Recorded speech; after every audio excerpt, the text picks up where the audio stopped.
wilayah Desa Cibatu 3, Desa Cibatu 3, Kecamatan Cariu. Kita sama-sama ya Pak. Bismillahirrahmanirrahim. Alhamdulillah.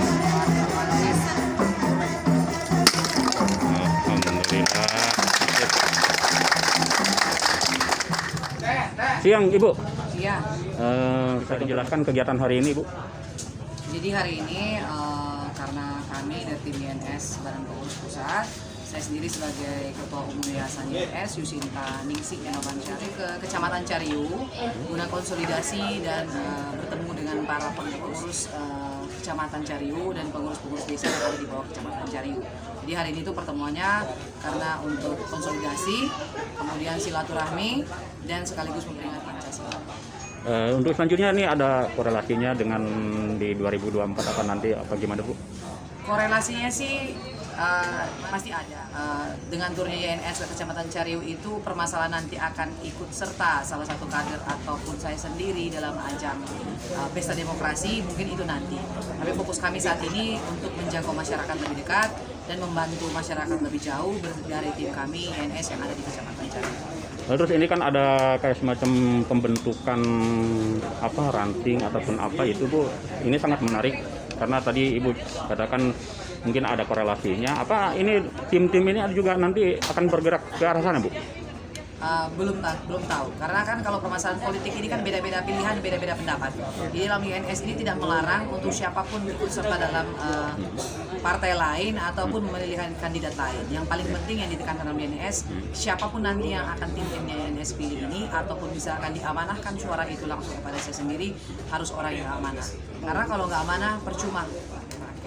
Terus tadi ada yang menarik juga dari beberapa kordes ya tadi Bu ya. Ya. Dari 10 kordes itu dari Kecamatan Cariu ini ada yang mengusulkan atau meminta kepada Ibu nanti setelah mungkin di 2024 Ibu menjadi anggota dewan itu kan ada beberapa masukan kepada Ibu terutama dari yaitu pengangguran dalam artian ini untuk milenial ya Bu ya. Keduanya dari guru ngaji itu seperti apa itu Bu? Jadi kalau dalam pemerintahan nanti pasti akan kita bantu perjuangkan itu jika nanti diamanahkan suara itu kepada YNS. Tapi kalau program-program dekat yang ada di YNS sendiri itu kita ada pelatihan buat bagi remaja-remaja yang baru tamat SMA ataupun pradewasa lah sebenarnya itu kita akan diberikan karena banyak di sekolah itu kan tidak diajarkan tentang keahlian. Sedang jika mereka tidak akan melanjutkan itu ke jenjang perguruan tinggi, harusnya mereka mempunyai keahlian untuk bisa masuk tidak berpaku kepada satu lembaga atau perusahaan, tapi bisa melamar ke beberapa tempat sekaligus. Formal sendiri di Kabupaten Bogor ini, termasuk guru ngaji, ini harusnya mendapatkan prioritas atau pemerhatian dari khusus pemerintah atau sendiri. Nah ini akan bantu kita perjuangkan. Semoga dengan hadirnya YNS hari pertama di sini di Kecamatan Cariu, kedepannya kami dapat mengaji tersebut untuk diapresiasi jasa dan ikut sertakan mereka dalam membangun generasi penerus bangsa. Terakhir Bu, ini YNS ini berbentuk yayasan nih Bu ya. Ini untuk di wilayah Bogor itu sudah ini semua Bu, berjalan semua ya karena Ibu ini kan keliling dalam artian ini untuk menyerap ataupun melihat kondisi di lapangan seperti apa nih Bu. Jadi YNS sendiri ini bergerak terjun khusus baru di Kabupaten Bogor di 40 kecamatan dan kami itu terjun langsung ke masyarakat karena sebenarnya masih banyak suara yang belum menembusi lapisan pemerintah, belum sampai ke telinga.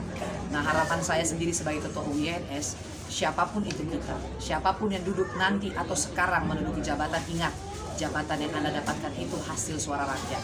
Jangan sampai suara rakyat hanya kita pergunakan saat pesta demokrasi, tapi saat keberlangsungan suara rakyat tidak digunakan. Kita panjatkan puji dan syukur ke Allah Subhanahu wa taala bersama junjungannya Nabi Muhammad SAW. Saya bisa tiba di sini, berdiri di sini tidak lepas dari yang dinamakan anugerah. Terima kasih buat yang sudah hadir. Ini saya harus nyontek.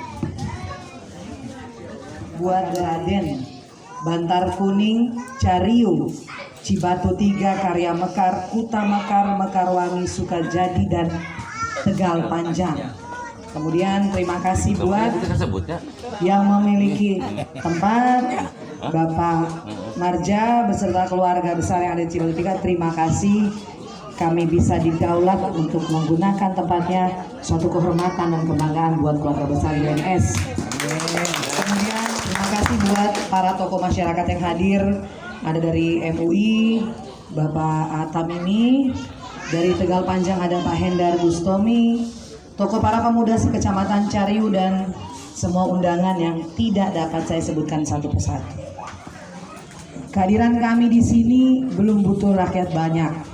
Kami hanya butuh Kordes karena ini bagian dari konsolidasi dan silaturahmi.